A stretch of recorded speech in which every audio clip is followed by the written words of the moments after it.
Fala galera, sejam bem-vindos a mais um podcast, nosso episódio piloto aqui. E nesse caso, o grande diferencial aqui não vai ser só mais um, mas o podcast jurídico com a intenção integral de trazer você, jovem advogado, colega advogado, que está aí na prática, lutando e cada vez mais quer crescer o seu mercado. Para isso, hoje nós nos reunimos aqui com o Dr. Leonardo Paixão, Dr. Eduardo Farias e comigo, Felipe Rossi. Uma temática interessantíssima. O tópico de hoje são os 6 elementos que atrapalham a produtividade no escritório de advocacia. Então, uma questão de gerência, gestão, os inimigos do prazo, como fazer o fechamento, conciliar aquilo que eu tenho que produzir, aquilo que eu tenho que entregar com a questão da captação, dentre outros problemas. Então, para isso, Leonardo, gostaria então que você já introduzisse o nosso primeiro grande inimigo da produtividade no escritório. Que alegria estar aqui com vocês, Dudu, Felipe. Dividir essa experiência da advocacia. Afinal de contas, advogado não é só saber advogar, né? Você tem que saber cuidar de um escritório, saber cuidar de cliente. É muito mais do que advocacia. Cara, e vou ser bem sincero aqui. Eu acho que o primeiro inimigo de um advogado dentro de um escritório de advocacia, acho que é falta de inteligência emocional. E eu vou falar por quê. Imagina assim, ó. De repente o cara tá lá cheio de prazo. O cara tá com raiva porque tem prazos. Só que um dia lá atrás, o cara queria ter cliente. O cara queria ter sucesso. Só que o sucesso traz a responsabilidade, traz o peso da advocacia, traz todo um cargo que ele precisa saber lidar com isso. Só que aí no dia a dia o cara fica com raiva. Faz sentido uma coisa dessa? Cara, acho que boa tarde pra vocês, boa tarde a galera que tá assistindo a gente. Eu até brinco com o Felipe que é uma mistura de graças a Deus com ai meu Deus, a quantidade de prazo que vem e essas demandas, mas é bem isso, o cara não tá satisfeito quando não tem prazo e fica com raiva quando tem prazo. Mas cara, precisa controlar isso, precisa ter uma ideia e essa questão de administração, de pressão, né, a gente já perdeu muito funcionário por conta disso. A galera não aguentar pressão, o advogado, estagiário, olha e fala, pô, mas tem tudo isso aqui pra fazer? Não quero. Não aguento, não consigo. E simplesmente não fazer. E controlar a cabeça, acho que é essencial, né? Total. Imagina assim, ó. Advogado tá lá cheio de pressão, o cara esculacha o estagiário, o colega e tudo mais, simplesmente porque ele não tá sabendo lidar com aquilo que um dia ele pediu pra ele, cara. Isso faz o menor sentido. Menor sentido. Então, assim, ó, encarar o trabalho como ele deve ser encarado, com a realidade que ela realmente merece, é você focar naquilo que você controla e focar naquilo que um dia você pediu pra Deus pra ser. Quantas pessoas aí lutam pra passar no exame de ordem, depois vem a luta pra ser reconhecido dentro da advocacia e de repente perde toda a beira emocional. Faz o menor sentido. Quer ver uma outra coisa? Tá lá o cara fazendo a sustentação oral. Beleza. De repente, sei lá, um ministro, um desembargador falou alguma coisa e ele sentiu o ego ferido, ou talvez foi até ofendido mesmo. O cara vai lá e esculacha o desembargador, o ministro, perde toda a postura. Total falta de controle emocional, total falta de inteligência emocional. Cara, sabe que eu passei por isso uma vez?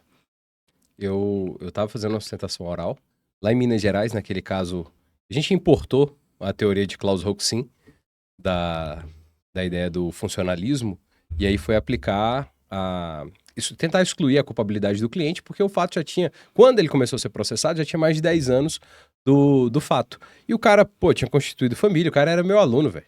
Foi aluno do Felipe também, ele tava acho que no 7º semestre. O cliente. O cliente. E aí, a ideia central era a gente falar, olha, não existe mais necessidade da satisfação preventiva da pena. Então, não tem culpabilidade. Vocês aplicam a teoria da imputação objetiva que exclui o nexo causal e não estão aplicando o funcionalismo todo. Então essa era a ideia central. Cara, fui lá, sustentei tudo, pô, todo mundo prestando atenção. O relator olhou para mim e falou, doutor, parabéns pela sustentação. Faz sentido o que o senhor está falando, porque realmente a gente faz uma cisão da teoria e aplica só uma parte dela, né? Claus-Roxin deve estar louco lá, vendo a gente fazer isso aqui, mas vai ser assim ainda. E aí passou pro outro. Pro revisor. Quando passou pro revisor, cara, ele olhou pra mim e falou assim, a sua sorte hoje, doutor, é porque o colega relator, apesar de julgar procedente a apelação de vocês, não tá levando em consideração a teoria que o senhor tá adotando aqui. Porque essas teorias, pra absolver vagabundo, e aí ele começou a se descontrolar, cara. Meu irmão, eu olhei aquilo dali, assim, mexi agora. E só faltou ele levantar e vir me dar porrada. Não faltou mais nada, velho. Mais nada. E aí, calado eu estava, calado eu fiquei. Passou pro vogal, o vogal também elogiou, mas acompanhou o revisor, foi na divergência. Nós perdemos por 2-1.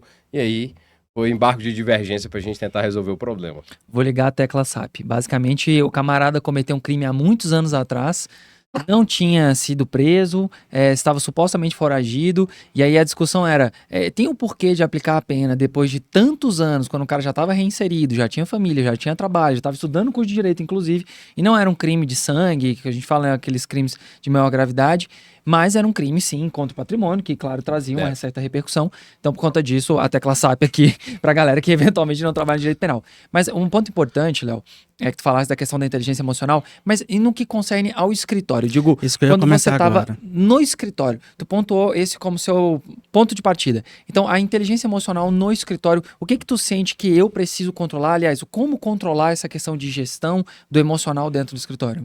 Cara, é assim, ó. Você já ouviu falar que paciência é uma virtude, né? E é. Porque você inicia uma advocacia, você não tem um salário fixo. Você não tem uma remuneração no final do mês. Você tem que trabalhar, você tem que estudar. E ao mesmo tempo, você tem que ter a postura, você tem que cuidar dos clientes que você tem e cuidar da sua imagem para conquistar novos clientes. Ou seja, paciência, cara. O que eu percebia na advocacia era que os colegas não tinham paciência de entender que a advocacia realmente levava um tempo. Não estou falando que tem que levar 5, 10 anos. Vocês, por exemplo, levaram 3 anos para fazer um escritório milionário. Beleza.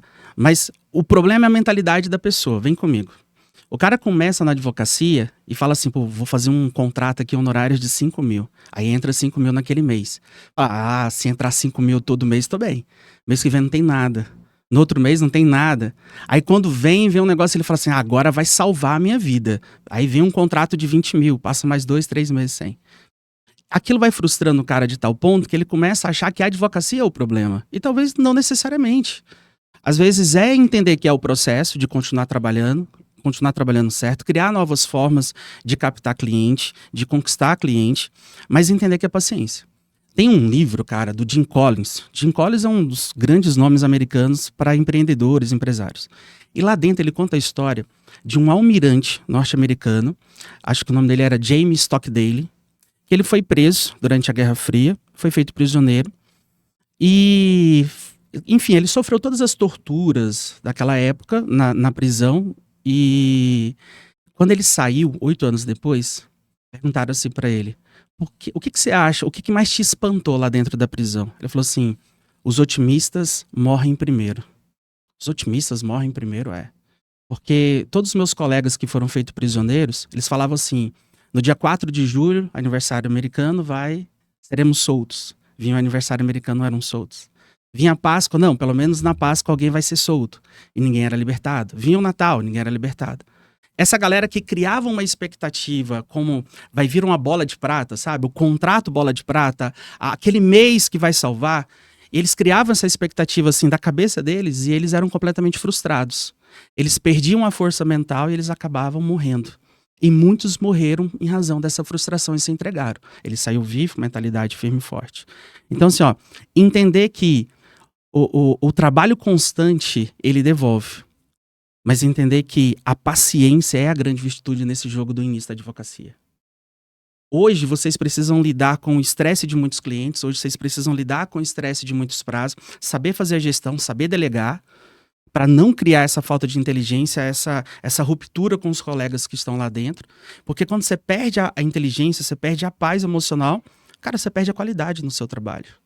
Então, é ajustar a mentalidade. Saber, é um jogo que vale a pena jogar, mas precisa ter paciência e constância.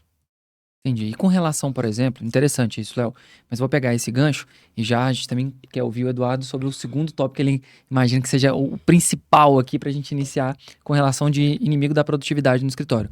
Mas para a gente retomar, por exemplo, a questão de como lidar com uma decisão negativa, uma improcedência de uma liminar que se esperava, uma sentença. Acredita que... Como tu fazias para tu ter justamente essa ideia de não deixar a peteca cair, então que a sua produtividade caísse em razão de uma negativa que faz parte do jogo? Focava naquilo que eu controlava. Eu não controlo a cabeça do juiz, eu não controlava a sentença que ia sair. Muitas vezes criei expectativa porque não me parecia uma decisão viável, sei lá, um indeferimento. Mas vinha o indeferimento, vinha a sentença condenatória. E agora? Cara, foca naquilo que você controla. E agora, como é que você faz para reverter isso aqui? E aí você vai na ferida, vai no ponto. O que foi aquilo que você realmente achou que ia ganhar e você perdeu? Estuda mais, vai atrás de outros julgados para tentar reverter, mas é focar naquilo que você controla. Eu lembro que eu cheguei a trabalhar com um advogado que via uma sentença, ele ligava pro cliente e começava a xingar o juiz todo para ele. Beleza, isso resolve? Não. E assim, não acho que você transmite uma imagem melhor xingar o juiz pro cliente, sacou? Então, cara, joga real. Desde o início, joga real. Por mais simples que seja a situação, joga real com o seu cliente. Há 2 anos atrás, eu precisei fazer um inventário. Inventário simples. Era só para reconhecer um testamento. Léo, o inventário nunca é simples. Mas eu achei que fosse. Era só para reconhecer um testamento de uma senhora que já tinha falecido há 8 anos, não tinha nenhum herdeiro legítimo, nenhum. Era só para reconhecer o testamento. Levou 2 anos. Levou 2 anos, cara. Uma sucessão de erros da assessora, do juiz, troca de juiz, um monte de coisa, enfim. E durante todo esse tempo você podia se frustrar com os erros dos outros. Mas aí tem um detalhe, cara. Você não controla os outros. Você não controla as circunstâncias, você não controla outras pessoas. Então você controla aquilo que você...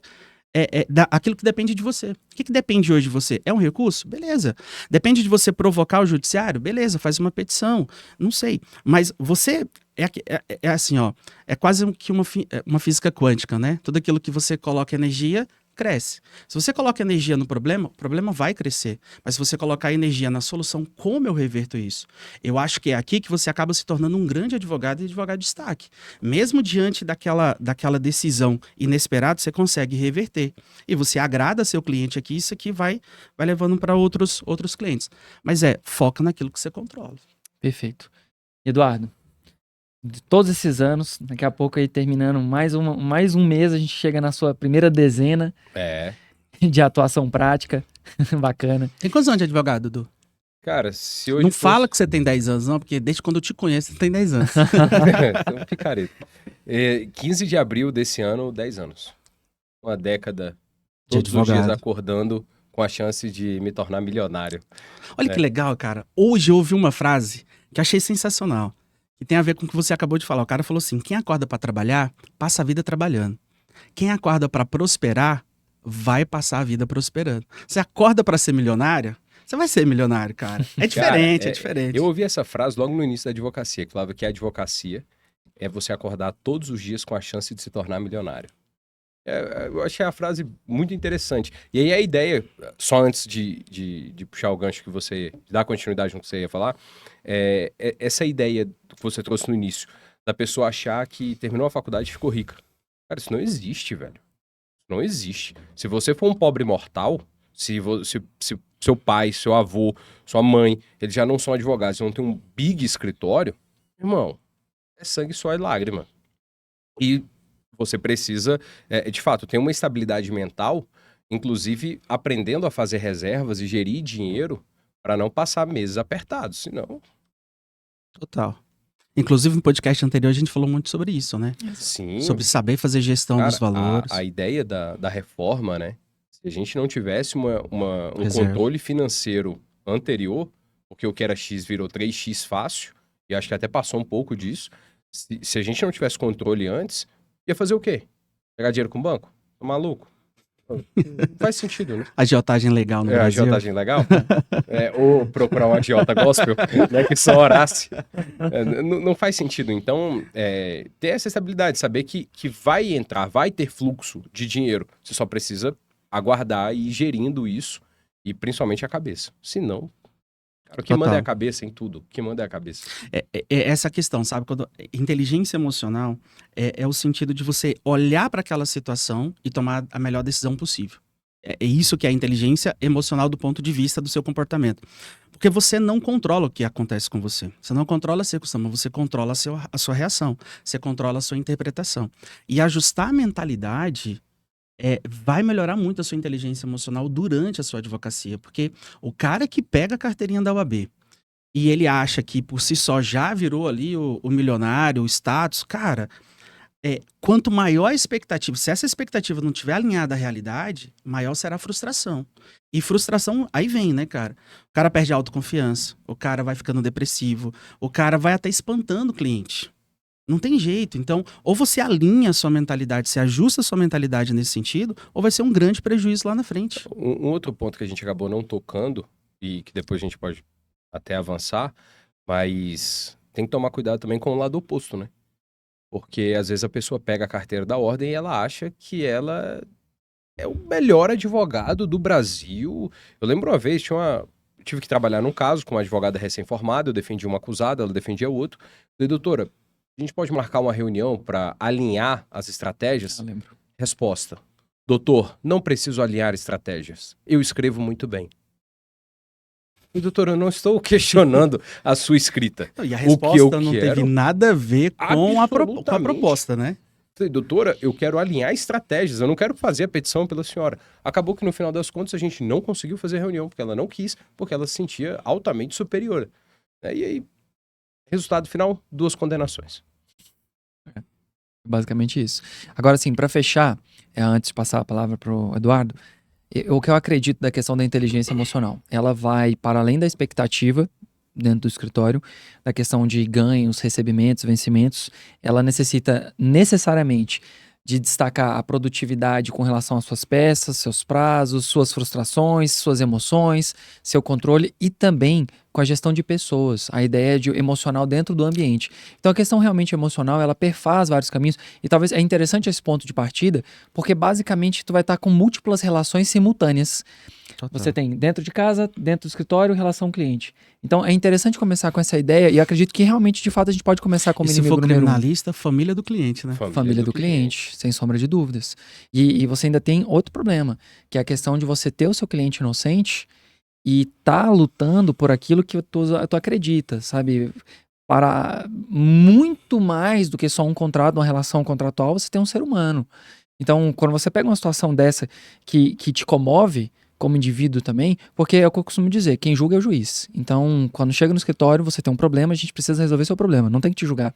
Mas quando vem uma questão de injustiça, também precisa de inteligência emocional para lidar com a injustiça do dia a dia, que infelizmente injustiça faz parte da realidade, e nós atuamos justamente sobre as injustiças. E às vezes existe uma injustiça e uma outra injustiça do outro lado, e tu tem que trabalhar com essas modalidades de injustiça. Injustiça porque é uma criança que está sofrendo alienação parental, porque é uma pessoa que está sendo condenado que é o inocente, e você tem que estar ali no meio do caminho. Então realmente a inteligência emocional é um grande fator problemático no escritório quando ela não é trabalhada. E pra gente dar sequência, Eduardo, Só fazer um parêntese. claro. Isso aí que vocês estão falando, né? Uma vez eu indiquei um cliente pra vocês e 2, 3 meses depois eu tava no aniversário do filho desse cliente, amigo da família. Sim. E aí uma das coisas que ele comentou, já tinha saído algumas decisões, era um processo criminal e outro civil. E uma das coisas que ele comentou foi assim, cara, eu acabei criando uma relação com os meninos, tá falando de vocês, né? Que eles acabaram se tornando meu psicólogo. Porque eu chegava lá já chorando, já esbravejando, já preocupado, com medo. Ele falou assim, calma. A gente controla isso, a gente vai fazer isso, a gente tem expectativa desse resultado. Se não der certo, a gente vai fazer isso. A gente sempre tem uma saída. E de fato, se você não tem inteligência emocional com você, como é que você vai ter com o outro? Claro. Os Não é? problemas não vêm na Exato. resolução de livro, não é uma coisinha de livro que chega Você pra não aprende isso na faculdade. Claro, sem sombra de dúvidas. Não, você não aprende isso na vida.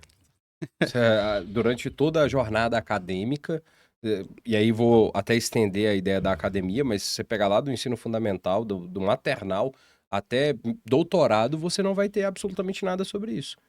Pelo contrário, você vai aprendendo isso na pancada. E muita pancada. Sem sombra Aí, de como dúvida. diria Rock Balboa, É, não é a quantidade de porrada que você leva, né? É a Que quantidade você dá. que você suporta. suporta. É basicamente isso. É isso. Mas continua aí. Dudu, diga aí pra gente, qual é o número 2 na ideia de atrapalhar, que zumbar tá destruindo aquela produtividade no escritório? Cara, eu penso que está muito relacionado à questão da agenda, da gestão de prazo, de como você vai fazer para organizar todas as publicações. Porque, diferentemente do que acontece em outras profissões, que a pessoa está ali na semana anterior, ela já sabe exatamente tudo que ela tem que fazer, cara, a advocacia, do nada, absolutamente do nada, seu telefone pode tocar. E o cliente precisar de você naquele momento. E aí essa gestão de prazo, ela é essencial. Eu tiro muito pelo que a gente fez, que foi centralizar todas as publicações na minha inscrição de ordem. Então, todas as publicações do escritório, sem exceção, elas vêm para mim. Então, eu tenho uma atribuição de todos os dias abrir meu e-mail, olhar nos aplicativos que nós utilizamos, quais as publicações que nós tivemos. A partir dali, eu já distribuo para a secretária, mas com todo o direcionamento do que ela precisa fazer. Para quem que ela envia, quantos dias de prazo, qual peça deve ser feita. E às vezes a gente tem um outro problema, porque é o seguinte: embargo de declaração. No cível, 5 dias. No penal, 2. Cara, se eu botar embargo de declaração para ela, o que ela vai fazer? 5 dias. Imagina se eu preciso pré-questionar uma matéria para um recurso especial, um recurso extraordinário. Eu não vou pré-questionar a matéria. Depois eu vou ter que ficar fazendo malabarismo com o HC. Então, eu especifico tudo isso e mando para ela. Por que a gente decidiu fazer isso? Porque a gente percebeu que mesmo que um coordenasse algumas áreas do direito, eu coordenasse outras, era melhor centralizar, porque vai que acontece alguma coisa com alguém, e eu não estou falando de doença, mas vai que, por exemplo, Felipe não poderia estar no escritório, porque, sei lá, foi atender um cliente que precisava de uma atenção imediata, e eu ficasse no escritório. Eu não sei dos prazos dele. Agora, se tudo está centralizado, eu consigo gerir isso. Falar, mas e se você tivesse a ocorrência? Não tem problema, eu entro no e-mail, encaminho toda a mensagem para o Felipe e ele consegue fazer a distribuição. Então, é uma racionalização da agenda. Cara, isso é essencial, velho. Fantástico. Inclusive, vocês conseguiriam atender um cliente que, em tese, seria competência do outro. Exatamente. Porque eu sei o que está acontecendo, ele sabe o que está acontecendo. Isso é ótimo. Isso é uma segurança até para os próprios clientes do escritório de vocês, né? Claro, divisão por competência e fazer essa organização, sem sombra de dúvidas, é um diferencial. Porque antigamente tinha aquele problema do processo físico e era contar na agendinha. Todos nós passamos pela fase da agendinha e calendário, né? De você ter que anotar. Hoje não, você tem a demarcação do expediente. Só que não tem sido raro, ou seja, há uma habitualidade muito grande de que, de fato, há erro no sistema e erro na contagem de prazo do tribunal. Infelizmente isso acontece, é um sistema, computador, pode acontecer. PJE, pô. PJE. Então, assim... É sinônimo, né? Imaginem vocês se não há esse controle pela publicação. Então, é justamente um ponto de extrema observância, acho que é de suma importância, na verdade, para que se tenha um bom desenvolvimento e gestão. Não, e com um detalhe específico ainda, que é o seguinte: ao longo da semana vão surgindo reuniões. E ao longo da semana eu tenho novas publicações. Então, que dia que começa a ficar mais tranquilo dentro do escritório? Quarta-feira, porque o prazo que vier na quinta, o que publicar na quinta, eu resolvo semana que vem. Eu no posso mínimo resolver semana que vem. Sim. Entende? Então, gerenciar essa questão da quantidade de prazos que eu tenho, fazendo uma prospecção do que vem. E aí, por que é importante conhecer os processos que você tem e que o colega tem? Porque eu já sei o que está próximo de ter prazo. Então, eu já preciso me antecipar a isso também. Porque uma das coisas que me prejudicou no início da advocacia era o seguinte: tem um prazo aqui para hoje. Melhor, prazo de 5 dias. Que dia que eu vou fazer? No quinto.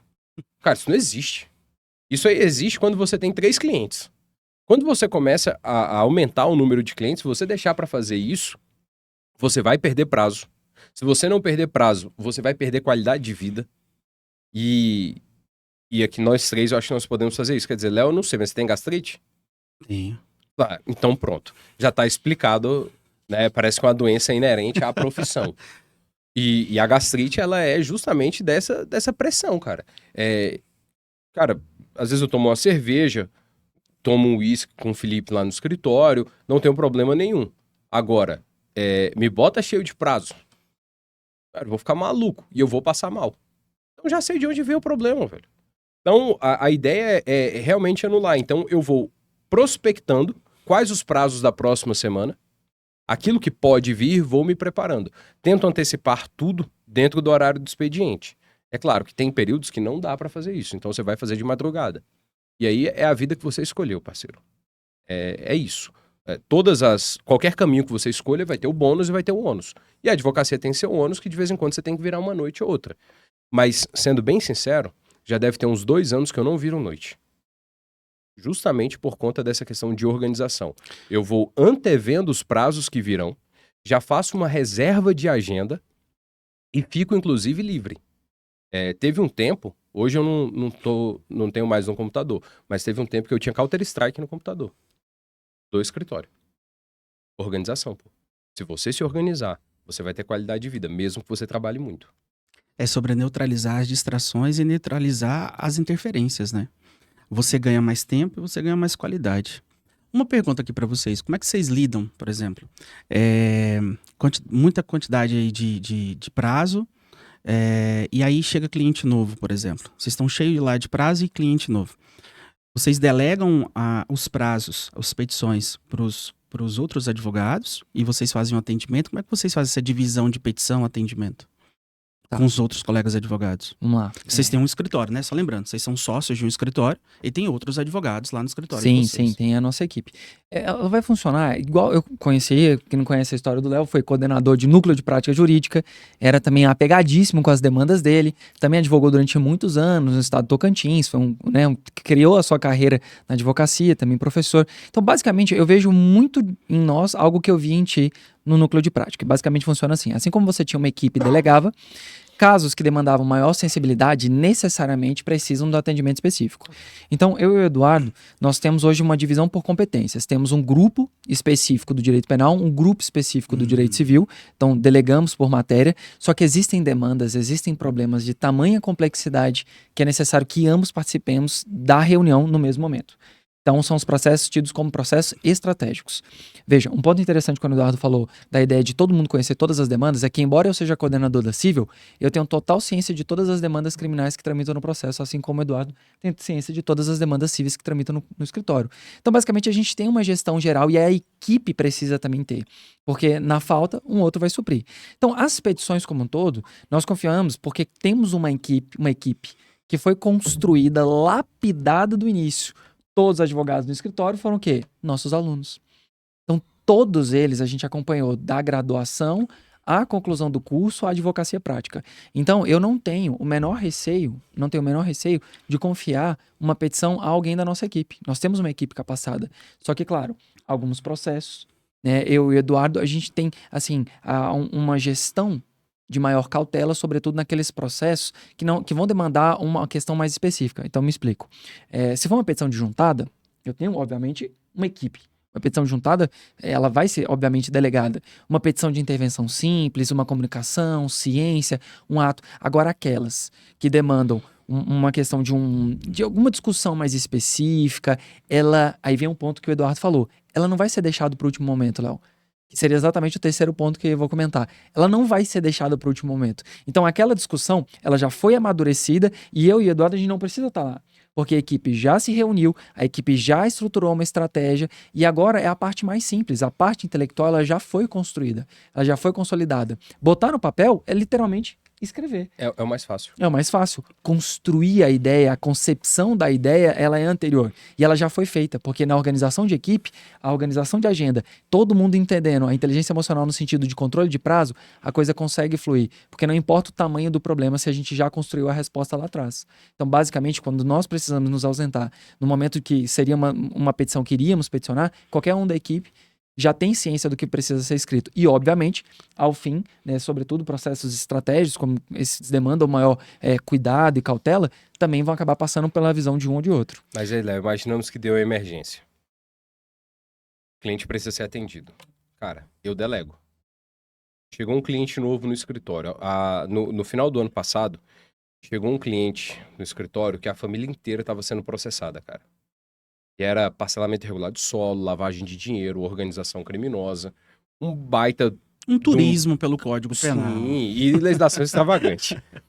Cara, e o pior que de cara a gente já percebia que tinha muita coisa ali que era absurda, sabe? Sim. Primeira coisa que a gente fez. Antes de eu ir pra reunião, liguei pro Felipe e falei, olha, tô indo pra reunião, acho que a gente fecha o contrato, porque já era, acho que segunda, terceira reunião que a gente... Era a segunda reunião. Teve uma no escritório, depois uma ligação rápida e eu tava indo na casa deles pra gente fechar o contrato. Era só fixar a questão de valor e depois assinar o contrato. Liguei pra ele e falei, olha, vai entrar essa demanda e a gente precisa de uma estrutura pra poder... Era um período de expansão, a gente abriu o escritório numa outra cidade.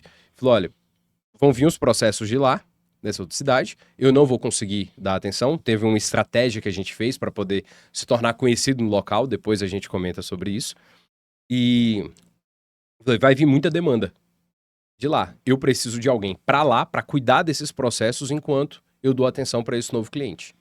Então, foi literalmente, a gente contratou alguém para cuidar das novas demandas que estavam vindo de uma outra cidade, e enquanto eu dava atenção para esse cliente. Porque para esse cliente eu não poderia terceirizar a atenção. Nada sai do escritório, tirando as petições juntadas, ciência, essas mais simples, sem que a gente leia. Nada, absolutamente nada. Mas a gente precisou contratar alguém. Então eu já comecei a delegar o que eu tinha e que podia ser delegado, ao passo que eu já pensei na contratação de uma pessoa, e o que a gente efetivou na semana seguinte, para poder dar atenção para esses clientes. Então, essa preparação, às vezes, você vai precisar não ganhar tanto quanto você gostaria de ganhar naquele momento para poder fazer a expansão. Mas é altamente razoável, porque se você não fizer isso, você vai perder o que você tem. E você vai deixar de ganhar Muito mais. porque o escritório precisa ganhar todo mês. Claro. Porque para e pensa assim, né? Se vocês não têm essas estratégias de delegações e de confiança também na própria equipe, tem um grande problema. Porque ou numa dessas de urgência, ou você perde o cliente que você já tem, e isso é horrível, porque ter que gerir a crise com o cliente é terrível. Isso é um caos. É um caos. Ou você deixa de ganhar, você perde entrada, faturamento no mês. E isso é ruim, porque escritório precisa ter entrada de novo cliente todo mês. Não é isso? Exato. Porque às vezes você tem uma entrada de um cliente, beleza. Esse cliente vai ficar contigo 2 anos, talvez, 1 ano, 2 anos. Só que a entrada do dinheiro, digamos assim, já tá lá atrás. Eu não posso perder a confiança dele, mas também não posso deixar de ter novos clientes, né? Sim. E eu não quero romantizar a advocacia, não, e tudo, mas uma das coisas que eu tenho bastante tranquilidade é de deitar a cabeça no travesseiro e saber que mesmo que meu cliente foi condenado, eu fiz o que eu podia fazer. Então, para isso, às vezes você precisa delegar. Porque não dá para abraçar o mundo. Não A derrota do cliente não necessariamente é a derrota do advogado. Exatamente. Né? São coisas diferentes. Exatamente. Sim, até porque o direito pode ser ruim. Assim, o direito pode ser ruim. Exato. Cara, a gente pegou uma revisão criminal há alguns anos. Na verdade, sim, o cliente está lá já tem alguns anos no escritório e ele fez um tour pelo Código Penal. Ele tá... Pra você ter uma ideia, Léo, ele não tinha possibilidade de progredir de regime. Tamanha a condenação dele. Pode cumprir no máximo 30, né? Agora, depois do pacote anticrime, 40, mas não retroage. Então, ele podia cumprir no máximo 30. Só que para calcular a progressão, você calcula pelo total de pena que foi aplicada ao sujeito. Certo. E aí, ele não tinha condição de progredir. A gente começava por aí. E ele falou, olha... Qualquer progressão ficaria... Ele não teria vida para poder progredir, entendeu? Entendi. E aí, ele falou, olha, vejam o que vocês podem fazer para mim, revisão criminal e tudo, e a gente começou a fazer. E em determinada revisão criminal, a gente pegou o processo e a advogada dele disse o seguinte, à época ele era primário.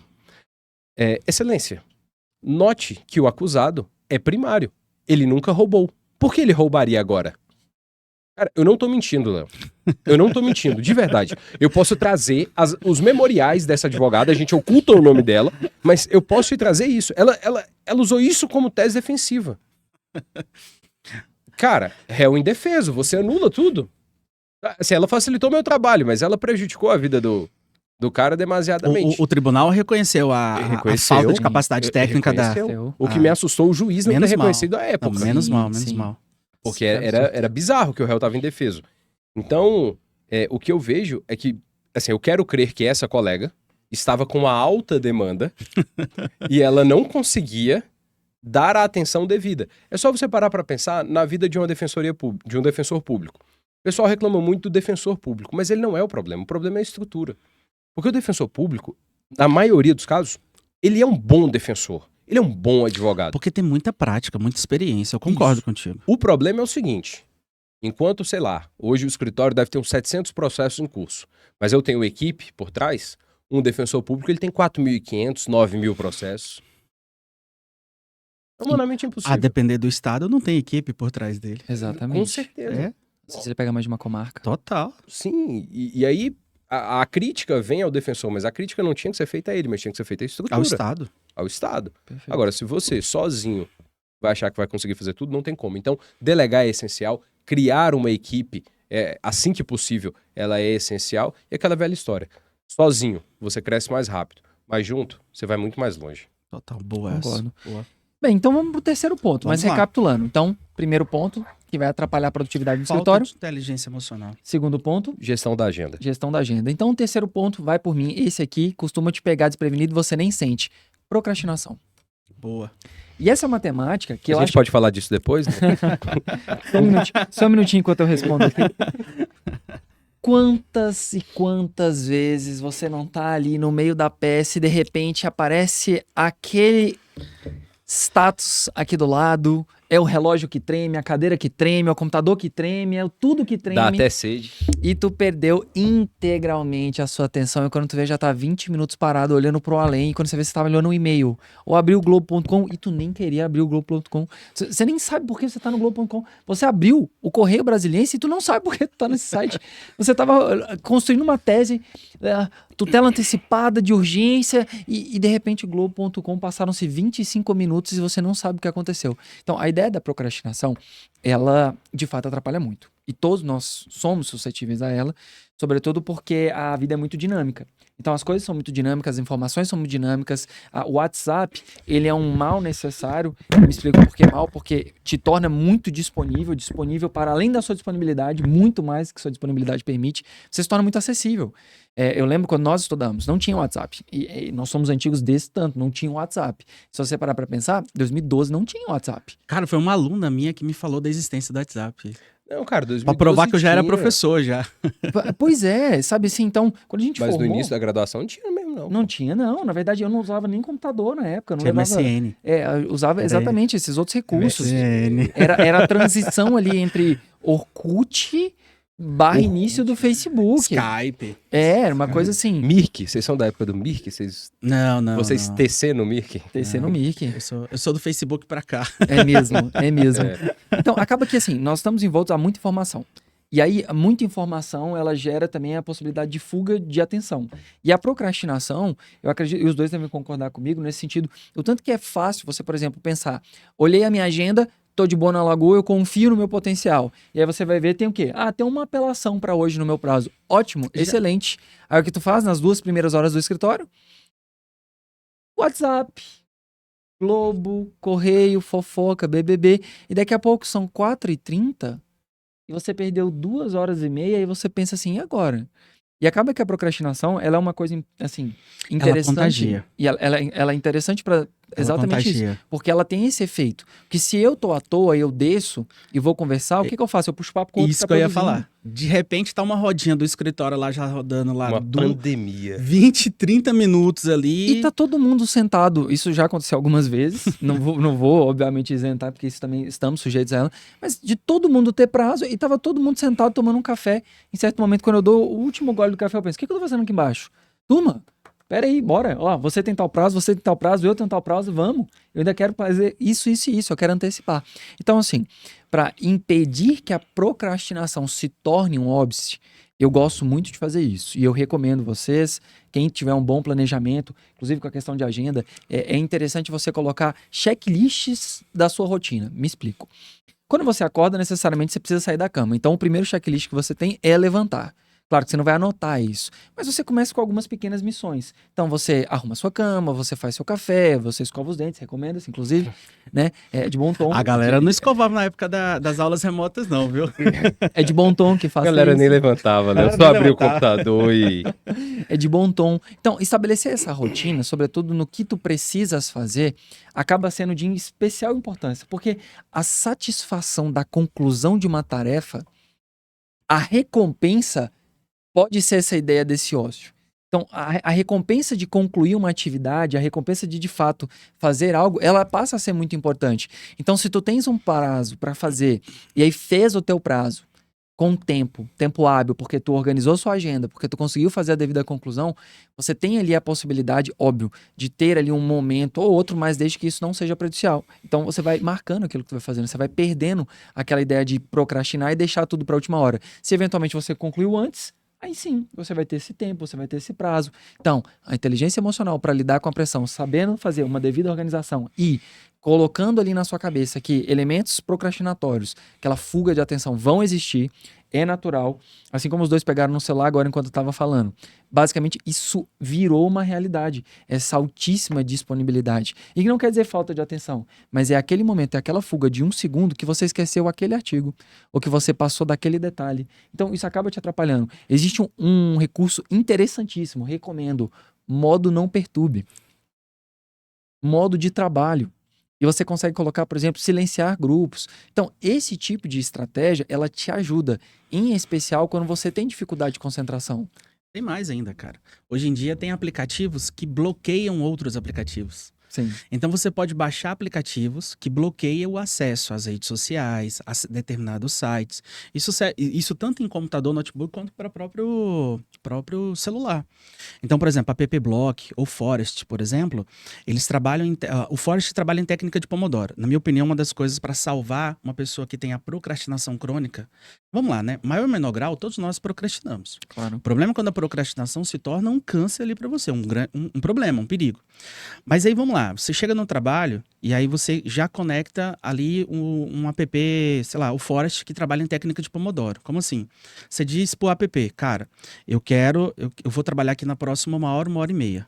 Durante 1 hora e meia, aquele aplicativo vai proibir você de acessar outros aplicativos de entretenimento, por exemplo.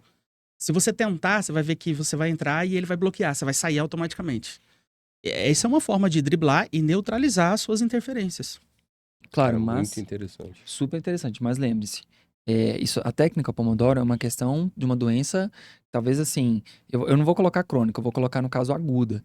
Porque o que acontece? Como tu mesmo disseste, todo mundo tem um pouco de Todos procrastinação. nós procrastinamos. Só que se você não tem controle emocional para desenvolver um autocontrole, de fato esse aplicativo vai te ajudar. Agora, o importante lembre-se, quem se acostuma com a muleta, não fica sem ela. Isso é verdade. Então, iniciar uma questão aguda da As procrastinação, ferramentas ok. estão ali. Exato. As ferramentas estão ali. Exato. Você precisa usar. Aí vem a questão da mentalidade, da autorresponsabilidade. Exato. E aí, meu amigo, você falou assim dos problemas da procrastinação, né? Vamos pegar o mesmo exemplo que você teve aí a respeito. Eu tenho uma apelação para fazer, essa apelação aqui é tranquila. Já sei até qual tese eu vou usar. Não acontece muito isso? Aí você vai enrolando. Quando você senta para realmente fazer a apelação, aí você fala, cara, essa tese aqui não é a melhor nesse caso. É melhor, cara, pensando bem, é melhor eu aplicar outra tese. Só que você não domina aquela tese, você tem que estudar mais um pouquinho daquela tese.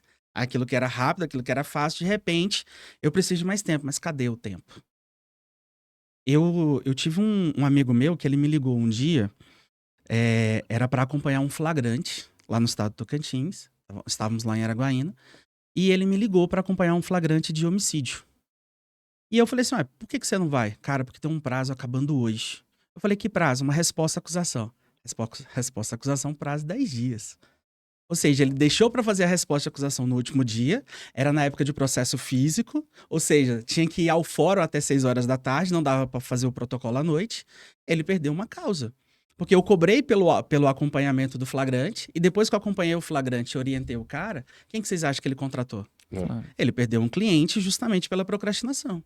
Não, e com um detalhe, né? Resposta à acusação, 99,99% das vezes, a única coisa importante que tem lá é o rol de testemunha. Sim. Mas absolutamente nada. Que poderia, inclusive, ser um momento bacana pra gente comentar sobre essas peças, hein? Que meus alunos da UAB não escutem isso, porque o exame da ordem sempre vai ter coisa para você alegar. Não, por exame favor. da ordem. Agora, na vida real, meu amigo. Só vai antecipar a tese para o Ministério Público. Exato, existem estratégias. Eu acho que a gente podia dedicar um podcast só sobre as peças, em especial, e explicar um pouquinho de algumas estratégias. Total. E assim, essa questão de prazo, ela é muito importante. Lá no escritório nós temos um acervo, um banco de peças que nós montamos. Então, assim, existem estruturas prévias para alguns tipos de discussões, em especial quando se trata de jurisprudência.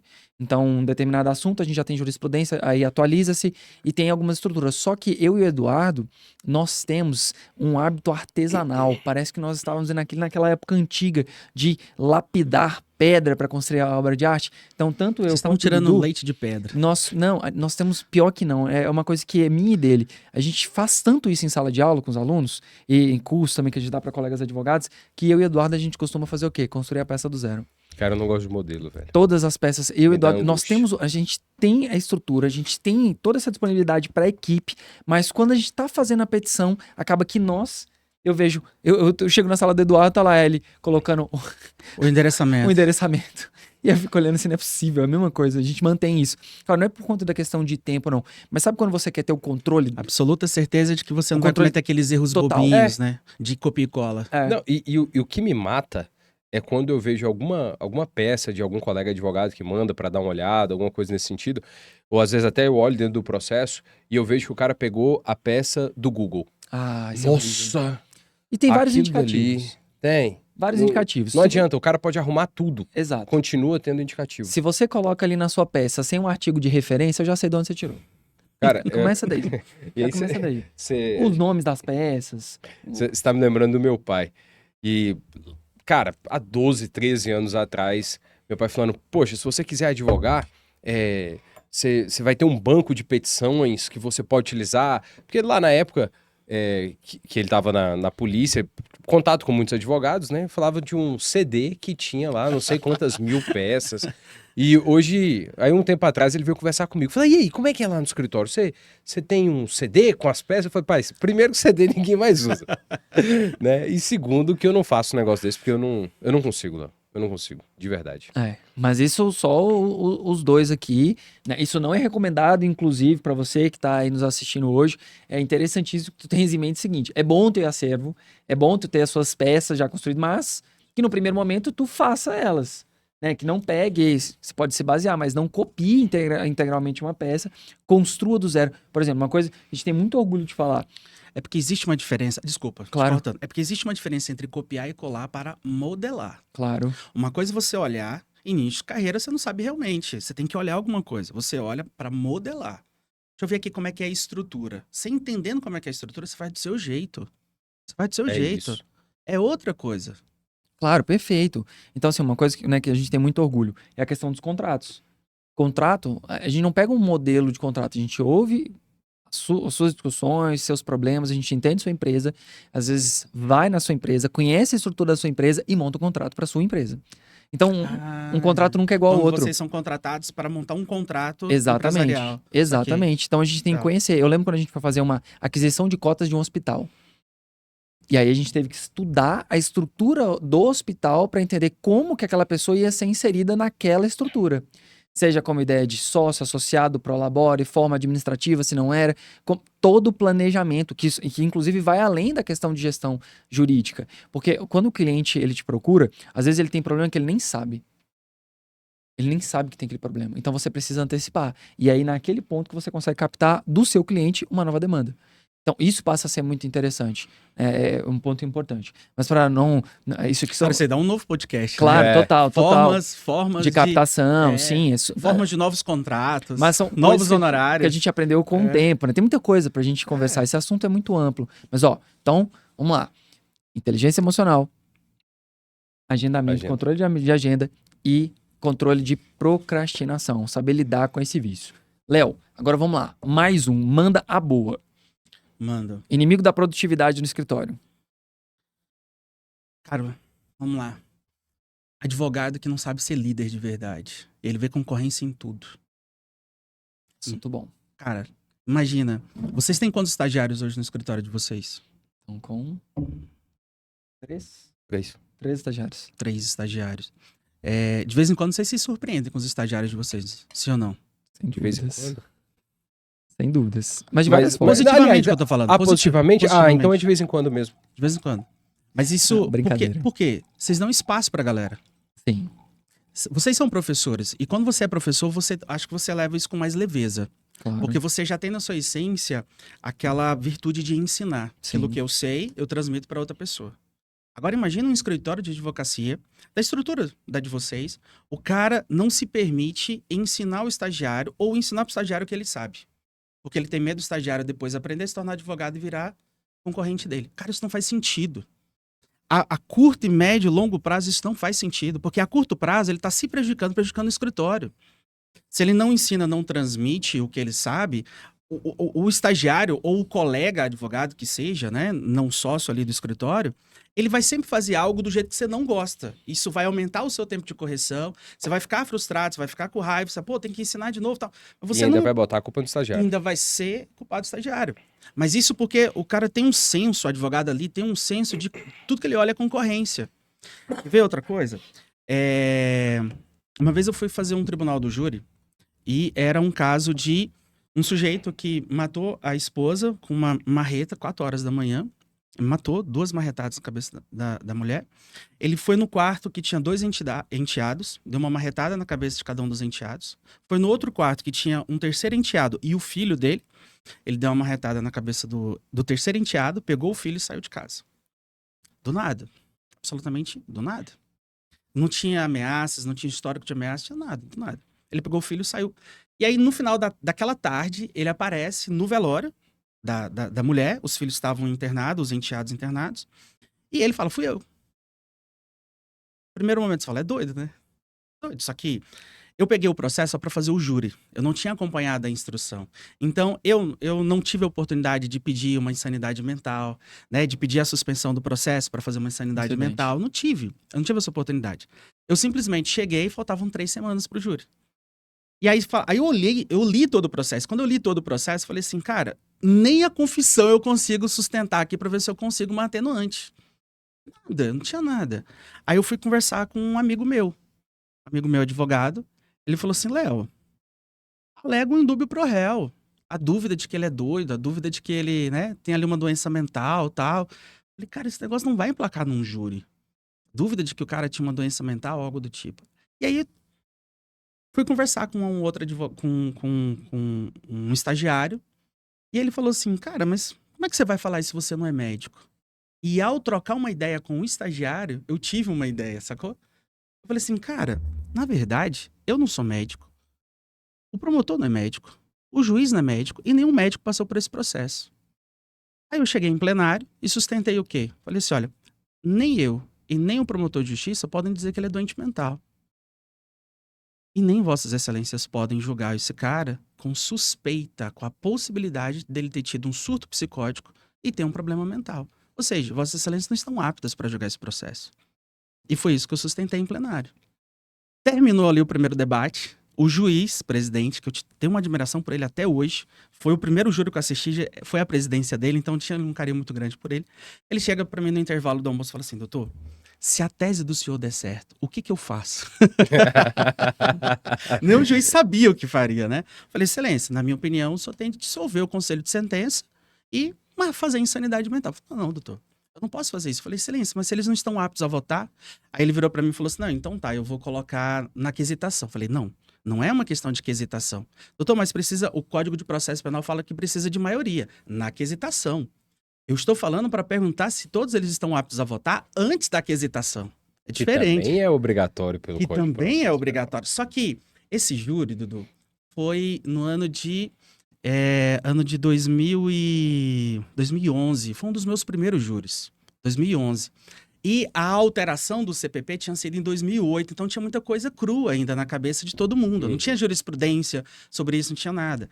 Então foi isso. E aí eu lembro, cara, que o promotor veio pra réplica e ele veio implorando o voto de todo mundo. Sabe quando o promotor implora, eu preciso de todos vocês? Porque ele sabia que pelo menos um voto realmente iria dissolver o conselho de sentença, né? E olha só que legal, cara. Toda essa ideia, toda essa repercussão, e eu fiquei mais conhecido na comarca, fiquei mais reconhecido pelos próprios juízes e promotores da comarca por uma troca de ideia com o estagiário.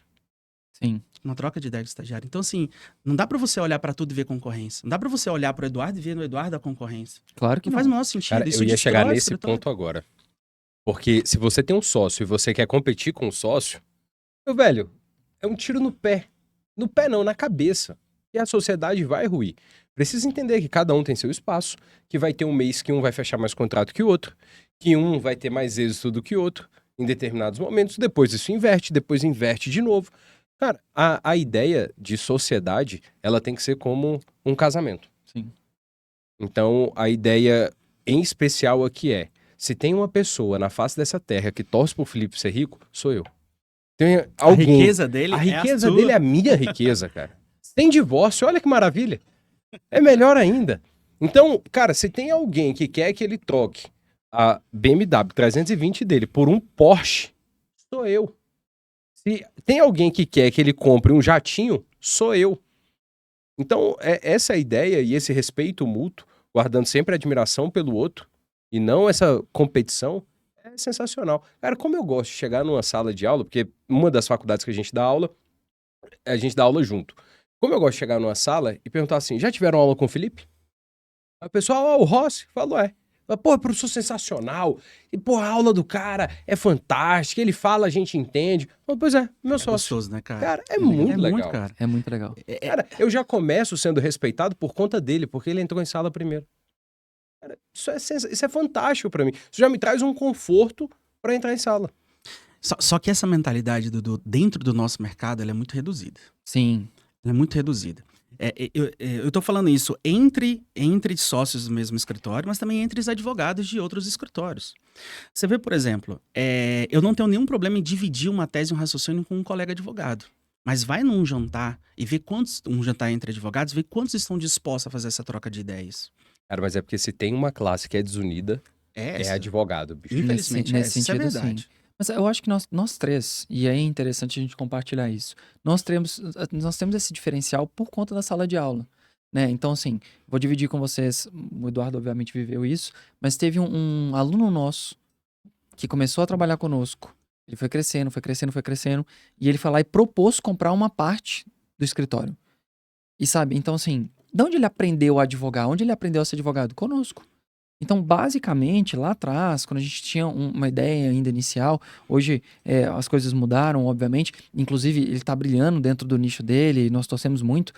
Mas nós tivemos sabe, aquela paciência, a maturidade de compartilhar, e essa pessoa cresceu e hoje em dia tem um próprio escritório com a sua própria equipe.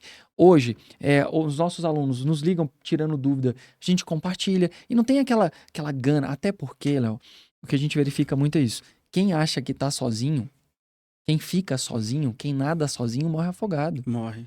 Sem sombra de dúvidas. Porque você não tem um guia, você não tem com quem dividir essa experiência. Então, essa competitividade, essa ideia de querer ser o maioral, de ser o sabe-tudo, de ter medo de estar fomentando o concorrente do seu lado, e isso é muito comum. É o que eu digo. Qual é o seu sonho? Meu sonho é ser magistrado. Claro, o seu sonho não é uma coisa que você tem que ficar divulgando para os outros. Isso é o seu sonho, é a sua meta, é o seu objetivo, sabe? Então, nem todo mundo tá torcendo por ti. Agora, uma coisa totalmente distinta é você ter a possibilidade de dialogar com um colega. Você lembra de um julgamento onde teve um reconhecimento? Esse caso, para mim, é emblemático. Foi a primeira vez que eu tive um problema com um juiz que, no reconhecimento do cliente, num caso de altíssima repercussão aqui no Distrito Federal, o nosso cliente tinha 2 metros, era loiro, e eles colocaram uma pessoa negra e uma outra pessoa que não tinha 1,70 do lado. A testemunha... Lembra Eu lembro disso? disso aí. Você foi um quebra... A gente não assinou nem a ata de audiência. A testemunha Caraca. virou e disse assim... não pode ser... Só tem um loiro aqui, mas não pode ser esse por conta do cabelo. E aí a juíza virou e falou assim... Peraí, não pode ser ou você não tem condição de reconhecer? Aí, obviamente, nós já nos insurgimos. Eu, em especial, estava um pouco mais ativo nessa demanda e me insurgi, falando, não, peraí, excelência, não é isso que ela falou que não tem como por conta do cabelo. Aí repetiu a pergunta para ela, não é ou você não tem condição de reconhecer? E ela disse que não tenho condição de reconhecer. Mas você entende que é completamente diverso? Total. E aí, assim, depois daquilo, eu fui conversando com os colegas, foi um grupo muito grande também, que tramitou ali todo o Código Penal, e eu cheguei nos colegas advogados e falei, olha, eu quero pedir o apoio de vocês, porque eu vou peticionar, eu gostaria de saber quem vai endossar isso daqui, porque são efeitos distintos, são situações distintas. E aí, 2 colegas advogados que eram mais velhos, e falaram assim, não, eu não vou assinar isso aí não, é a mesma coisa. E aquilo ali me deu uma raiva tão grande, porque basicamente, o que estava acontecendo? Eles sabiam que eu ia conseguir uma chance maior de absolvição, ao passo que o dele estava com um problema grave, estava com um problema realmente grave, e os efeitos de não tenho condição é totalmente diferente de não ser. Nós nem assinamos a ata, os demais não quiseram. Isso assim, atuação prática, ego. Ego puro. Então, qual foi a grande diferença ao final? O nosso cliente foi absolvido, nós tínhamos a possibilidade de, inclusive, estender parte da nossa tese defensiva para os clientes deles, mas assim, a pergunta é, eu vou fazer isso? Tem um porquê? Não, a gente só teve a defesa daquilo que a gente foi contratado. Lembra? A gente só teve a defesa técnica daquele ponto. Se o ponto nodal era questão de prova e reconhecimento e teve essa falha, nós não assinamos, isso gerou um problema. E o tribunal depois reconheceu esse problema. Então teve toda uma discussão, o processo voltou, Léo. Voltou. Então, assim, virou uma situação horrorosa e conseguimos a absolvição do nosso cliente. Ao passo que os demais, eles poderiam, por exemplo, ter o contato, porque o liame, o que trazia os dois era justamente esse indivíduo. E ele saiu fora. Só que, enfim, essa competição, esse ego, essa forma de querer realmente um jogar a terra no outro, acabou atrapalhando e não foi pra frente. Cara, e se você voltar para a ideia do escritório, ele destrói o escritório e ele também é autodestrutivo para o próprio advogado. Porque se ele sempre tem esse olhar de concorrência e competição com o outro ou com um estagiário que seja, enfim, ele nunca vai conseguir delegar, ele nunca vai conseguir formar. E se ele não consegue delegar, ele não consegue formar outras pessoas com o estilo dele mesmo de trabalho, com as teses dele, ele vai ficar sempre acumulado de muito trabalho. Ele não vai conseguir delegar um trabalho para alguém, ou pelo menos não do jeito que ele queria, talvez para tirar uma folga, fazer uma viagem, tirar um dia de descanso com a esposa, que seja. Então, você olhar para tudo e ver concorrência, você não cresce e você ainda se destrói. Tem um outro ponto aqui, se a gente falar um pouquinho do mundo dos negócios, no mundo dos negócios tem um negócio chamado mastermind, a mente mestra. Os caras são grandes empresários, ou enfim, pessoas que têm muitos resultados ali no seu nicho. Do mesmo nicho, eles se reúnem para discutir as dificuldades, os problemas. E olha só que interessante. Em tese, eles são concorrentes um do outro. Eles são concorrentes. Mas eles se reúnem para discutir os problemas que eles mais têm, outros ajudam. E ali, por exemplo, divulga uma dificuldade, os outros ajudam ele naquela dificuldade. E os caras são, em tese, concorrentes. Só que isso, cara, fortalece individualmente todos eles, porque eles aprendem mais e no negócio deles eles vão crescendo. Sim. Então, é ter um olhar de falar assim, cara, dividir conhecimento é crescer. Compartilhar conhecimento é multiplicar e não perder. É totalmente diferente. Então, o cara se autodestrói e ele mesmo não cresce, porque se ele não compartilha, o outro também não compartilha com ele. E aí ele fica só com ele mesmo. E o cara que se esgota nele mesmo é muito vazio. É muito pouco, ele não cresce. Aquilo que você falou. O cara pode ir até rápido sozinho, mas ele não vai longe sozinho. Não tem como. Não tem como. Ninguém suporta. O pique que eu tenho hoje não é o pique que eu tinha há 10 anos atrás, quando eu comecei. Eu tinha 11 turmas e advogava. O primeiro tribunal do júri que eu fiz, eu dormi 30 minutos. Você era meu professor nessa época. Era, capaz. Essa barba branca. Nevou hoje, Léo? Vindo pra cá, não? Tudo branco aí, nevou, pegou uma nevada. Cara, olha só. O que eu vejo também dessa questão da divisão, vamos lá. Trabalhando com a ideia do maior filósofo de todos os tempos, Cristo. Ele diz que melhor dar do que receber. Melhor você dividir aquilo que você tem do que quando você recebe. E essa matemática do eterno, essa matemática do divino, ela é muito interessante. E ainda que a pessoa não deposite sua fé necessariamente em Cristo... Mas é um princípio que vale para todos. Exatamente. É algo que o próprio empirismo ele pode trazer para nós. É só você perceber, quando você doa alguma coisa para alguém, aquilo dali às vezes te preenche mais do que da pessoa que recebeu. O sorriso dela de retribuição, e às vezes você ajudar um colega que precisa, isso vai te fazer muito bem, no sentido emocional, num aspecto psicológico, pro teu ego, no sentido de falar, caramba, eu consegui adquirir conhecimento para ajudar os outros. Cara, isso é muito legal, até porque eu acho que o conhecimento, também não sei se é por conta da nossa vertente como professor, mas reter o conhecimento, eu acho que isso deveria ser tipificado no código. Existe uma diferença, né, entre represa e rio, né? Tem advogados, a maioria dos advogados, infelizmente, são represas, né? Eles guardam ali o conhecimento só para eles. Só que tem um detalhe, meu amigo. Quando você é rio, né, e você esbanja ali, você espalha para todos os cantos, você conhece mais, você vê mais coisas e sem perceber você está criando novas parcerias. Sim. O cara, ele não percebe que ele vai ser advogado hoje, amanhã também ele vai ser advogado, cara. E amanhã talvez ele vai precisar de uma parceria que hoje ele não tem. E isso abre portas. Exato. Você compartilhar conhecimento abre portas. Se não, cara, você vai ficar ali sozinho nessa, achar que é o bonzão, que é o gostosão, tal, beleza. Uma hora você não vai ter cliente, você não vai ter parceria, você não vai conseguir crescer, justamente por ter sido represa, né? Cara, e se você for aprofundando nessa ideia de raciocínio, pode ser que um dia, não digo nem de parceria, mas pode ser que um dia você precise do conselho daquele colega. Sim. Porque ele atua na área e você não. E eu não vou ser leviano aqui de falar o seguinte, não, eu envio minhas peças para outros advogados. Não estou falando disso, estou falando de você dar sugestões, orientações, um norte. Não é para você entregar o que você construiu, é para você ajudar. Então, eu acho que esse auxílio... Não é você ser bobo também, a tal ponto de Exatamente. você entregar seu tempo para outra pessoa de Isso. maneira deliberada. Não é isso. É você auxiliar, é orientação. A gente teve uma vez uma ocasião que o cliente falou assim, tá, e quanto que é para fazer o contrato? Lá, X. Falou, tá. Doutor, foi o seguinte, me manda um modelo de contrato aí que você tem, de um caso parecido desse, porque você já fez, né? Eu falei, já fiz. Me manda um modelo. Falei, olha, não é assim que funciona. Eu não vou te dar um modelo do que eu já construí. Se você quiser, você me contrata e eu faço um para você. Agora, o que eu não posso também é ser bobo, é ser inocente, ingênuo. A ideia não é você ficar no lugar de quem precisa. O pessoal fala muito daquele ditado de quem tem pena do coitado fica no lugar dele. Tá? Não é isso. Não é sobre isso. Não é sobre isso. É você ajudar.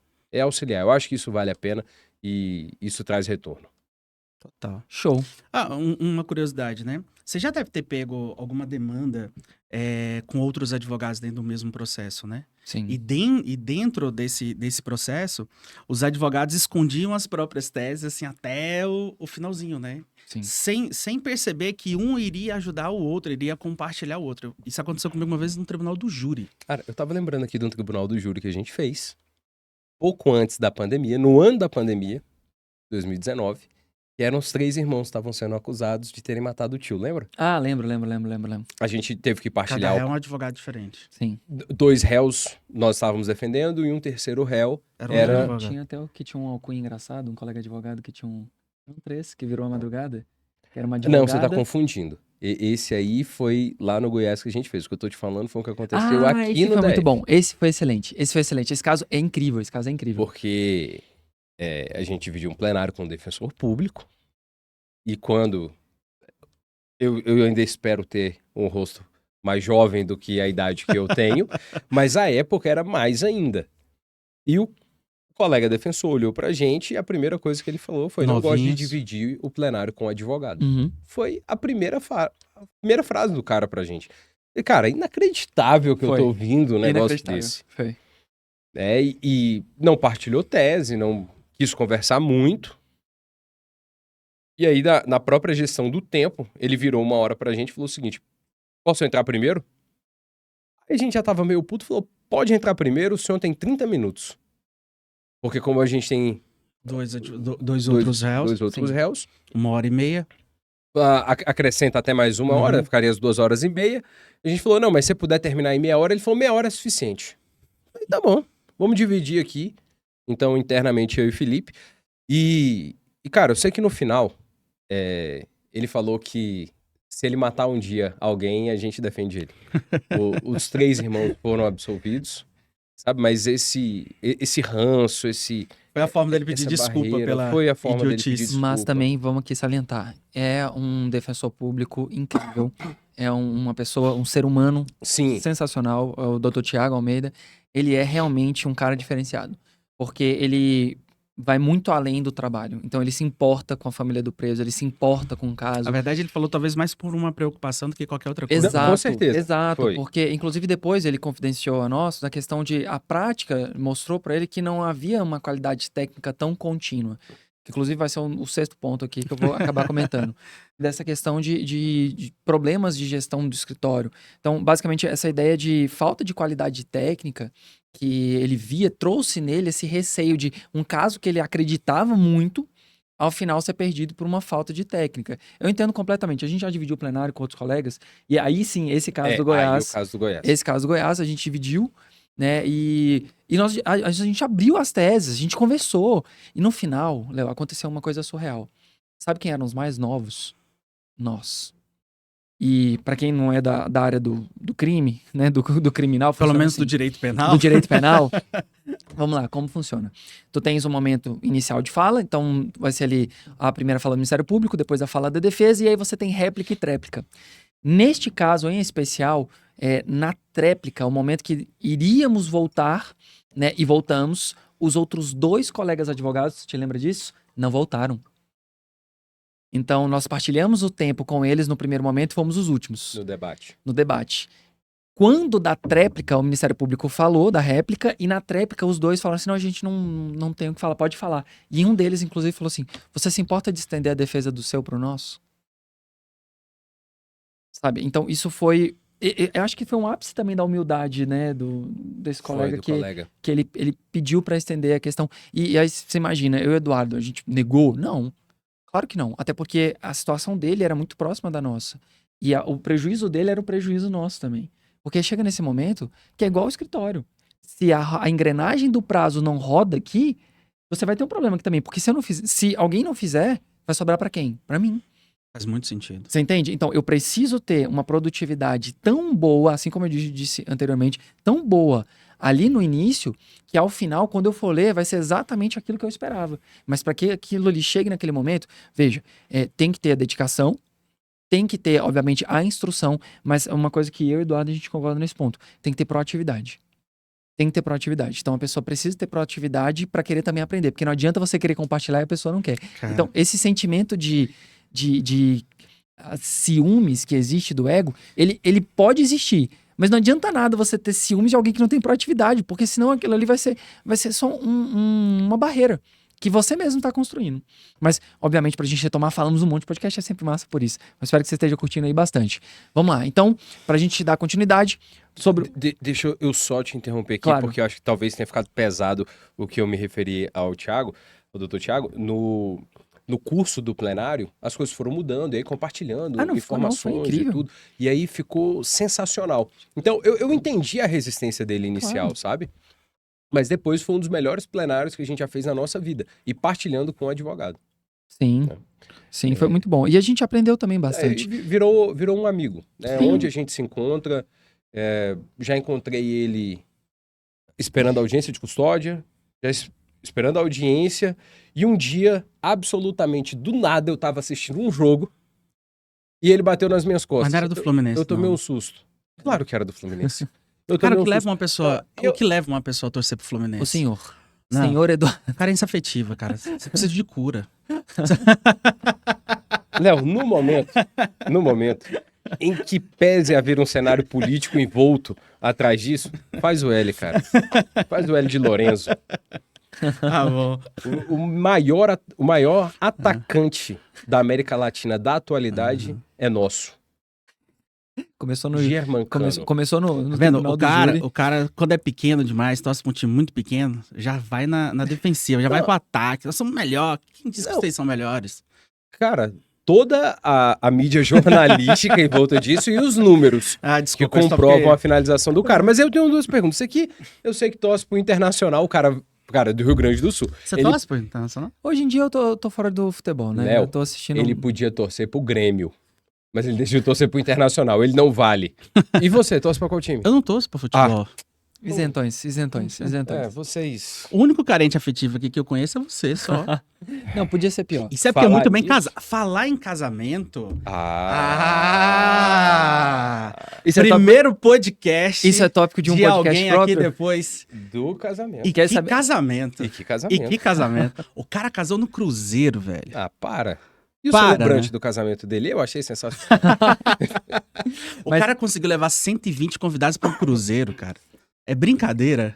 E Cara. um dia a gente comenta sobre isso, aí eu explico o contrato de namoro, como vender um contrato de Não, namoro. eu acho isso um regime. milagre, porque eu não achava possível, sabe? Inclusive... Ainda que eu fosse ateu, a partir desse momento eu passaria a acreditar em Deus. Mostra a aliança aí, Felipe. Mostra a aliança aí, ó.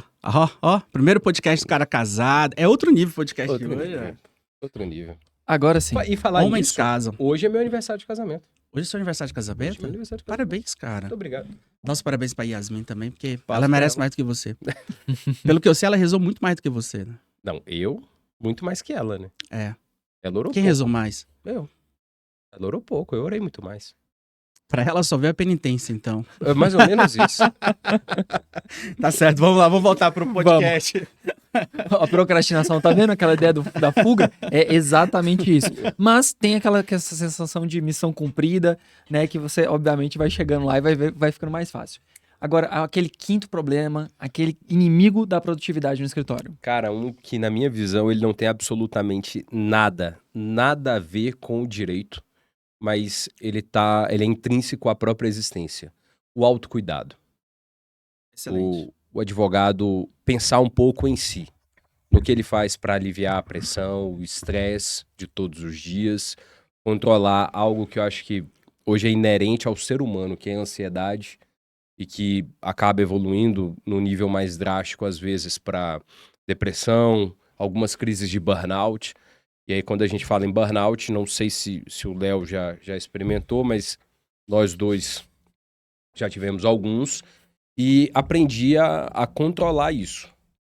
Inclusive, cada um, eu acho interessante, às vezes os alunos chegam para mim e falam assim, abrindo parênteses aqui, fala, pô, professor, minha vida tá muito difícil.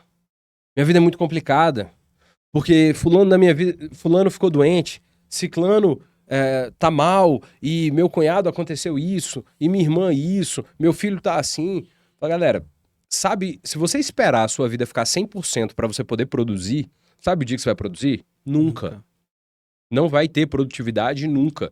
Você precisa controlar essas coisas. E isso, e aí é uma parte lá do controle mental, né, da inteligência emocional que a gente estava falando, mas existem algumas coisas que se o profissional fizer, ele consegue estar apto para poder fazer o seu trabalho de um modo adequado, e aí não é inteligência emocional, é a questão do cuidado físico mesmo. Eu acho extremamente necessário que o advogado ele tenha alguma válvula de escape para ele. Eu, particularmente, encontrei isso na academia. Então, eu treino pelo menos 6 vezes por semana, e o negócio é o seguinte, não me interessa o prazo que tem. Deu o horário de eu ir pra academia? Cara, eu vou. E lá, eu atendo, basicamente, 3 pessoas. Meu pai, minha mãe e meu irmão. Falei, sua esposa, ela tá treinando comigo. Por isso que eu não atendo ela, senão eu atendia. Mas eu me dou essa liberdade porque, naquele momento, eu não quero mexer no celular, eu não quero pensar em mais nada. E se tem um exercício bom de meditação, é a academia. É porque, você imagina, hoje eu fui fazer supino, eu faço com halter. Eu peguei os Mostra halteres... o braço aí, Dudu. Dudu, mostra o braço. Podcast aqui é cultura, meu amigo. E aí, cara, peguei os halteres, botei no joelho, joguei pra cima e fui fazer. Eu conseguia pensar em mais o quê? Mais nada. Porque se eu errar aquela porcaria daquele movimento, aquele halter ia cair em mim, e esse rostinho bonito que Deus fez, ele ia ficar estragado. Então, é o momento que eu consigo me desligar. E com isso eu consegui controlar a ansiedade. Eu consegui controlar umas preocupações e alguns medos que não tinham razão de ser, mas eles me perturbavam. E eu consegui melhorar a minha produtividade no escritório. Em 2021, eu descobri uma doença genética e o gatilho dela em mim é o quê? Ansiedade. É contraindicado, inclusive, a atividade física. Só que a médica não me proibiu. E eu percebi que, por exemplo, 30 minutos de aeróbico por dia me fazem equilibrar e controlar a doença. Cara, que coisa sensacional, velho. E, sabe, sem desculpa, se cuida. Arranje alguma coisa que você gosta de fazer. Falei de atividade física, mas às vezes o cara gosta de pintar. Pinte. Compre a sua tela, compre a sua tinta, sei lá, faça aquilo que te agrade. Jogar videogame é outra coisa também que me relaxa. Jogue seu videogame. Cara, assista a sua série. Você precisa necessariamente ter um tempo de parar. Porque se você só trabalhar, isso vai acabar te enlouquecendo. Só vale jogar videogame se você já for milionário, viu? Se você não for milionário, não joga videogame, não. Mas brincadeiras à parte, assim, isso é o que o Eduardo falou, é uma dura verdade, mas ela precisa ser dita, assim. O backstage da sua vida importa só e tão somente pra ti. Isso quer dizer o seguinte, todo mundo passa por problema e ninguém quer saber os seus problemas. Porque vão te cobrar a mesma coisa de todo mundo. Então, essa ideia do autocuidado é pra você tirar aquela capa, o véu da desculpa, das dificuldades Entender que você tem que resolver um problema e que parte desse problema, inclusive, é você que tem que estar gerindo. Então, claro, num primeiro momento, Léo, não vou mentir pra ti, foi muito difícil. A gente realmente quase não dormia. Os dois com 11 disciplinas, sala de aula, escritório, a coisa vai crescendo, prazo pra peça. Então, a gente sempre tivemos a prática de estudo. Então, a gente estudava, dava aula e produzia peça. Como a gente fazia isso? Abdicando de algumas coisas. Sono, privação de sono, alimentação inadequada. Então, tudo isso fez que nós pagássemos um preço. Saúde. E se a nossa saúde tá ruim, o que acontece como consequência? Tudo aquilo que a gente está desenvolvendo cai a produtividade. O estudo não rende, você não memoriza bem, você não consegue absorver bem, você não consegue passar bem, você não consegue peticionar bem. Por quê? Porque você está cansado. Total. Então, isso faz todo sentido. Quando você chega no escritório, já exaurido, a gente até brinca, tem dias que você chega assim e fala, rapaz, o que foi que aconteceu ontem? Alguém foi atropelado? Porque você vê que a pessoa, quando ela chega cansada, às vezes tu teve uma má noite de sono, isso é comum. Mas se tu não busca válvulas de escape, realmente para ter ali o seu cuidado, para ter o seu momento, e é uma questão introspectiva. O Dudu fala assim, não importa o prazo, por quê? Porque ele tem uma agenda, existe ali um elástico, existe algo dilatado que permite ele que naquele dia ele possa dedicar um momento para ele. Que aí a gente volta. A inteligência emocional para lidar, é a questão da agenda, é saber a questão de lidar com a questão da procrastinação, é saber que a pessoa do seu lado não é seu inimigo e entender que você tem que estar no centro das suas atividades. E com um detalhe, quanto mais cansado, quanto mais estressado você tiver, pior o seu relacionamento com as pessoas. Mais ignorante você fica, sem paciência. E aí, pra você dar uma patada num cliente e perder um contrato, cara, é daqui pra ali. E o cliente não quer saber dos seus problemas, o cliente quer saber do resultado. Exato. Não, e o Mas cliente se você- também não tem nada a ver com isso. Exato. E se você não está bem, você não consegue dar resultado. Exato. Você tem que estar bem com você mesmo, né? A questão da atividade física, cara, que vocês falaram, não é só uma questão física, é uma questão mesmo de saúde em todos os âmbitos. Sim. A atividade física, ela, por exemplo, ela diminui o cortisol, que é aquele hormônio do estresse, do cansaço. Sim. O cara não fez nada, mas tá lá indisposto, tá sem energia pra nada. O cara já dorme mal. Chega em casa, tá só na cama. Não faz uma atividade física, o cortisol dele tá nas alturas. Sim. Outra coisa, atividade física melhora seu sono. Sim. E sono também é sinônimo de qualidade no trabalho. Se você não dorme bem, você não trabalha bem, cara. Exatamente. Então, a atividade física ajuda na questão de relacionamento, né? Dentro de casa, no trabalho, em tudo. Então, o autocuidado é isso. E se você não se cuidar, ninguém vai cuidar por você, cara. Ninguém. Não, e aí é o seguinte, você vai perder tempo ganhando dinheiro, depois você vai gastar dinheiro pra recuperar a sua saúde. Então é algo que eu acho que muitas vezes a gente coloca em segundo plano, mas tem que ser dado uma atenção O especial. que deveria ser primeiro. Tem que ser O dado que uma deveria ser primeiro. atenção especial, senão você não vai sustentar. Claro. Não E é aí- sustentável. E aí, real, cara, do tempo que a gente tem, a expectativa de vida aumentando, mas você só tem uma vida com estresse, o tempo inteiro com alguma crise emocional, gastrite, outros problemas que vão só somatizando. Cara, expectativa de vida vai pra quanto? Exato. Você Não vive ou faz sentido. sobrevive? E a advocacia, a galera precisa lembrar, principalmente início de carreira, não tem muito horário, né? É. Não tem horário pra você peticionar, não tem horário pra você trabalhar e não tem horário, às vezes, pra você atender um cliente. Cliente criminal, te liga 2 horas da manhã, doutor, flagrante. A família liga, né? 3 horas da manhã, flagrante. Dá pra você acompanhar? Cara, muitas vezes não tem horário. Então, se você não tiver a sua rotina constante Sim. ali... Realmente é muito complicado. E assim, pra encerrar, acredito que esse é um ponto que os dois vão partilhar, sobretudo por conta da profissão de professor. Mas quantas vezes você já não viu, quando estava, né, no auge da advocacia, a gente consegue verificar isso bem, um dos colegas está travado. Aí ele tá lendo o processo e ele tá travado. E aí ele tenta de um lado, tenta do outro, e ele não acha a solução, porque, como eu digo, a prática da advocacia você vai encontrar um problema, você vai tentar adequar com aquilo que você estudou num problema real. Não tem a solução direta no livro. Às vezes, raríssimas vezes, a gente encontra um fato de livro, e é muito raro. Então, às vezes, é o cara que construiu o terreno, no terreno da sogra, você pensa, sessão, fácil, tranquilo. Só que o Com imóvel... sogra nunca é fácil, cara. Não, eu tava pensando aqui, o exemplo do livro, cara, é como você tá numa mesa de pôquer e sai na sua mão um Royal Straight Flush. É uma mão a cada 20 anos, sacou? No mundo. É uma coisa absurda, é uma coisa absurda. Então, é o cara que construiu e a casa tá mais cara que o terreno, o cara não tem propriedade, ele tem a posse do terreno, passou 8 anos depois, a pessoa já colocou outra pessoa lá dentro e a coisa fica assim, muito maior, e aí você tem que pegar e adequar a solução jurídica para o caso. Então, eu acho que talvez o sexto e último entrave, que eu reputo realmente assim, um grande ponto, um inimigo da produtividade é a falta de preparo. E a falta de preparo, por quê? Depois que tu passa na OAB, depois que tu conclui, normalmente as pessoas vão lá e vão seguir para advocacia, né? Enfim, você tá com a OAB. Mas você tá preparado para advogar? Me explico. Você estudou, de fato, a prática? E se você deixa para estudar de última hora, o que que acontece? Você não consegue produzir uma coisa boa. Então, é o que a gente sempre fala. Como que você vai trabalhar essa ideia de capacitação sua para que você peticione mais rápido, para que, por exemplo, se você tem dificuldade para digitar, eu não tenho vergonha de dizer isso. Eu fiz curso de digitação. Né, Dudu, eu fiz curso de digitação. Eu também, na época que era máquina de porque era no começo do computador, né? Cara, eu fiz, mas foi num período anterior. Meus pais nem né? tinham computador quando eu Sim, aprendi. quando tava Eu fiz começando. Eu fiz, não foi nem por conta da advocacia, era uma época que eu ainda queria o funcionalismo público, né, serviço público. Eu passei para escrivão, só que para digitar, velho, eu catava milho, né? E aí eu falei, preciso fazer um curso. Entendi. Né? Então, assim, é uma capacidade que você pode desenvolver que vai te ajudar a digitar mais rápido. Agora, claro, digitar mais rápido o quê? Você precisa ter conteúdo.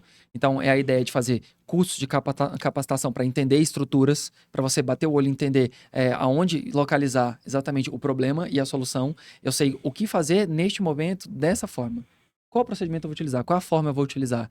Então, você tem os cursos que são voltados para a área acadêmica, pós-graduação, mestrado, eventualmente doutorado, se for o caso de trabalhar na área acadêmica. Se você quer só uma especialidade prática, você tem diversos e múltiplos cursos com qualidades das mais variadas possíveis. E Então, após é até melhor do que o mestrado.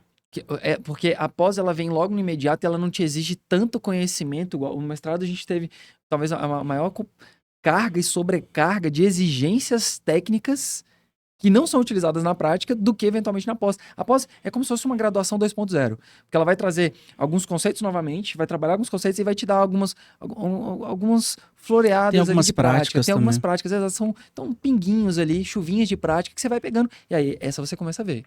Porque basicamente é um colega que já tá lá na frente e ele traz para ti parte da experiência dele atrelado com a doutrina. Porque o livro, ele vai ser um emaranhado de palavras se você não dá a destinação dele. O que adianta você ter toda a informação se você não sabe aplicar? Então, a pós-graduação, o MBA, alguns diversos cursos práticos, eles te direcionam. Cara, e a galera tem que ficar ligada, porque o cliente aparece para você com uma demanda, você tem que dar uma resposta para o cliente, cara. Sim. Não dá para você falar assim, não, volta amanhã, que amanhã eu te dou uma resposta. Eu vou estudar aqui e amanhã eu volto. Não volta nunca, ainda mais nesse mundo de hoje.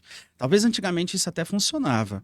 Mas hoje em dia, com esse ativismo, com essa loucura de informação, às vezes o cliente já chega ali com o Dr. Google na ponta da língua. Sim. Se você não souber dar uma resposta, não tô falando que você tem que saber tudo, não é isso. Mas você tem que saber o mínimo para dar as primeiras orientações para o cliente, nem que sejam orientações genéricas. Você tem que dar uma orientação para o cliente sentir que, pô, eu preciso contratar esse cara. Mas falar assim, não, volta aqui amanhã que amanhã eu te dou uma resposta. Já era, cara, já era. Léo, você me fez lembrar agora, logo quando veio o pacote anticrime. Lei Cara, foi uma 13.964. loucura, né? Cara, Foi. fizeram o negócio de qualquer jeito. E o nome do negócio é pacote anticrime com recrudescimento do direito penal. Aí eles vão lá e alteram o 112 da LEP, Sim. né? E colocam 112 regime de progressão. o regime de progressão. Antes já era percentual, porque era fração, mas agora eles colocaram diversos percentuais fixos. E aí eles fizeram lá um erro, foi um erro do legislador, que ele colocou que é 60%, para progressão, o cumprimento da pena em 60%, para o reincidente em crime hediondo ou equiparado. Então ele trouxe a reincidência específica para ser 60%. Peraí, e o que não é reincidente específico? Bom, então desce para 40%.